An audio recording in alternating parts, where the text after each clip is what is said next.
Gusto mo bang malaman kung paano i-market ang business na sinimulan mo? Hi, this is Lynn at 18 years na akong negosyante mom.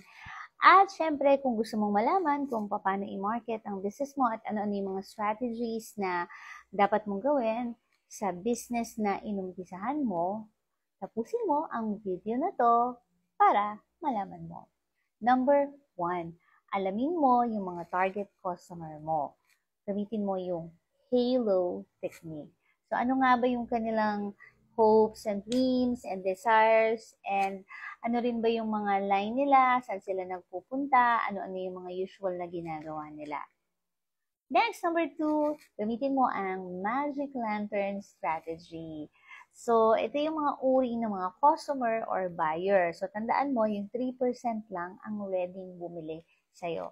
So, yung remaining percent nun, kailangan mo silang in-nurture, bigyan mo sila ng mga freebies, free e-books, free consultations, dahil gusto nga natin malaman or gusto natin ipaalam doon sa customer natin na yon kung ano ba yung services na ino-offer mo. Alright? So, next one naman is gumawa ka ng perfect date.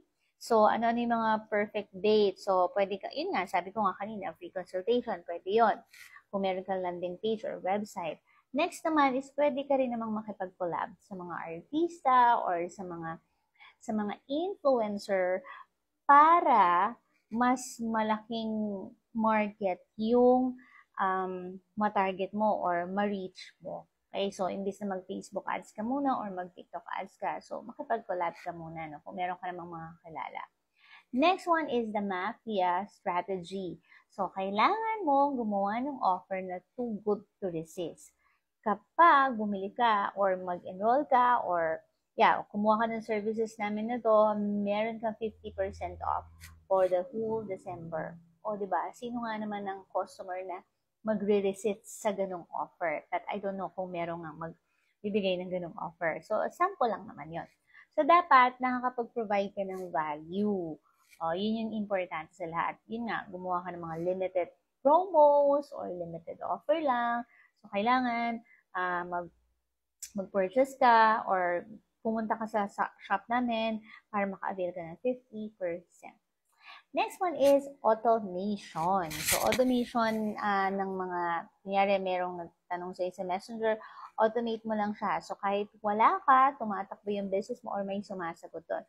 So, with your Messenger automation, syempre, kailangan yon kompleto na doon yung details. Nandun na yung address, nandun na yung anong pangalan, kukunin mo yung contact number nila, tapos nasan yung location ng shop mo. So, nandun na siya lahat, magkano yung pricing mo, nandun na siya sa automated answer ng Messenger. Next one is, of course, you have to evaluate your time. So, umupo ka muna, mag-isip ka, ano-ano ba yung mga dapat mong mga mahalagang gawin, ano pa yung mga dapat mong gawing strategy para mas makabenta ka ng mabuti, since bago nga yun, so yung mga dapat nating isipin.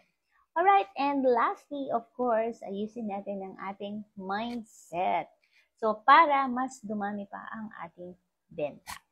Alright? Kung meron kang natutunan sa video na ito, like, share, and comments ka lang para mas ganahan pa ako gumawa ng video katulad nito. Happy sharing!